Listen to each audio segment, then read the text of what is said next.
राज्यातलं फुलांचं गाव अशी ओळख असलेलं जुन्नर तालुक्यातलं निमदरी गाव दसऱ्यानिमित्तानं फुलं उत्पादक शेतकऱ्यांची शेवंतीची फुलं आता तोडणीची लगबग सुरू आहे आणि शेवंतीच्या फुलांना सध्या चांगला बाजारभाव सुद्धा मिळतोय।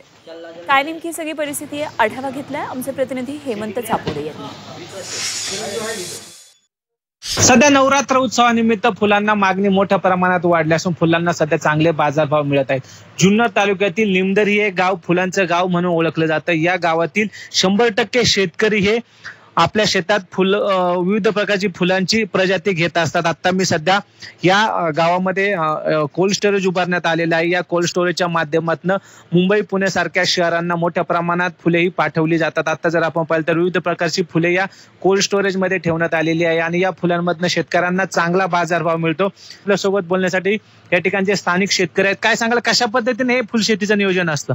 खरं तर महाराष्ट्रामध्ये अवकाळी आहे, परंतु आमच्या जुन्नर तालुक्यातला शेतकरी प्रचंड प्रमाणात प्रयोगशील आहे। स्वतःच्या बुद्धी कौशल्याच्या माध्यमातून पारंपरिक शेतीला फाटा देत असताना कंट्रोल कंडिशन मध्ये एकतर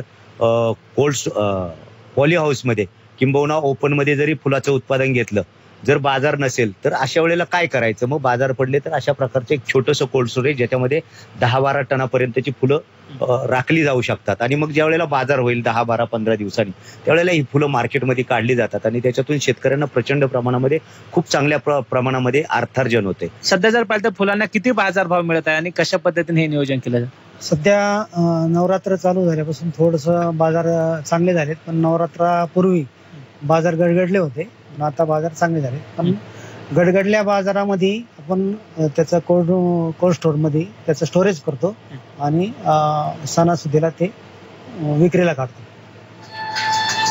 नक्की सध्या नवरात्र उत्सवात फुलांना चांगले बाजारभाव मिळत असून एकीकडे राज्यात पावसाने मोठ्या प्रमाणात शेतीचं नुकसान झालेलं असताना जुन्नर तालुक्यातील निमदरी गावातील शेतकरी मात्र या नवरात्र उत्सव काळात फुलशेतीतनं लाखो रुपयांचं उत्पन्न घेत आहेत। Hemant Chapode, Zee media, Junnar, Pune.